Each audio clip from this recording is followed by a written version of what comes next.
A former Tembisa constable has been caught on camera ordering a hitman and undercover police officers to murder her sister and her 5 children so she can cash in on an insurance policy. Nomia Rosemary Ndlovu is standing trial at the Palm Ridge High Court in connection with the matter. Our reporter Linda Mnisi has been on that story. Linda, there are very few words to explain the story. It's absolutely unbelievable. It's incredulous that somebody who is a former police officer would be standing accused as a serial killer, effectively.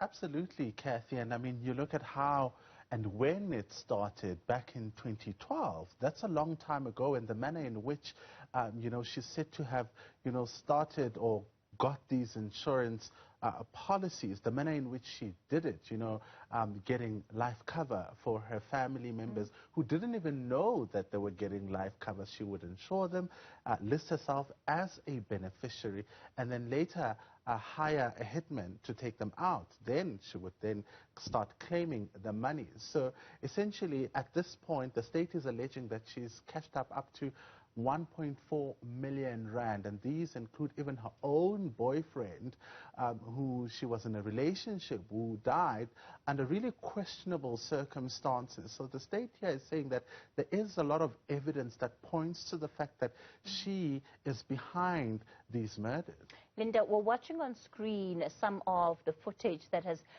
formed the evidence that is now before court that will have to be evaluated. Tell us what is happening in this footage. So in this footage, basically how this came about is that the hitman that had been hired, allegedly hired to take her sister out and her 5 children, went on to tell the police that this was her plan, and he was scared to carry this mandate out. And basically what then happened, police set up a sting operation where they would go to Bushbuck Ridge in the guise of carrying out this order. And then the police were, of course, recording the whole session, where she was telling the police and the 2 hitmen who were sitting at the back what exactly is going to happen, what her sister's house looks like, who must die. So, in fact, in the recording, she's telling them that my sister lives with her 5 children. The youngest is less than a year old. So what you do there, don't stab, don't shoot, because these will be questioned. It will raise suspicions, because in that area, such things do not happen. So what you must do is you must strangle and set them on fire. So you must burn them. They must die. I will cash in for my sister. The children, I will wipe them out because I don't want to leave any witnesses behind.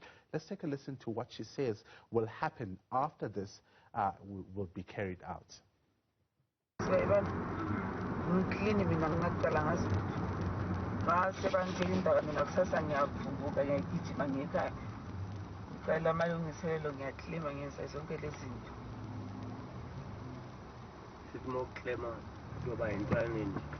Next week, imali izotholakala next week. Asithi Friday. Friday. Next week. So a former police officer ordering hits on her family members. How many lives in her family have been taken away due to her need to get her hands on those insurance cover policies? So far, the state is counting about 6. So her mother, including her sister and the 5 children, would be next in line. So we're told that when she ordered a hit on her mother, the hitman got scared. He got chickened out. He left. So at this point, it would seem that the mother probably, will be testifying in her defense in this case. So she's one of the few family members who will be testifying in her defense. The sister has already testified, and the state has already also asked some of the family members and the neighbors of the sister who died to come and testify before court. So about 53, witnesses have come before the court in the state's case against her. Linda, what do we know about how her career in the South African Police Services actually came to an end?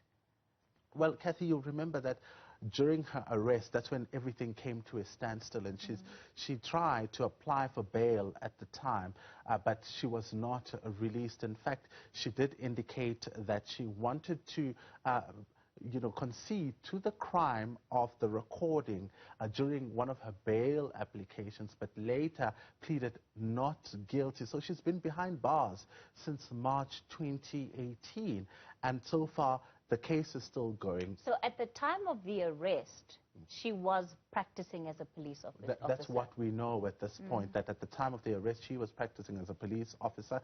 And, of course, when she got arrested, she couldn't be able to go to work, and she's been behind bars since. Linda Mnisi, let's leave it there for tonight. So, yeah, very concerning story there that Linda is going to continue watching for us right here on Newzroom Afrika.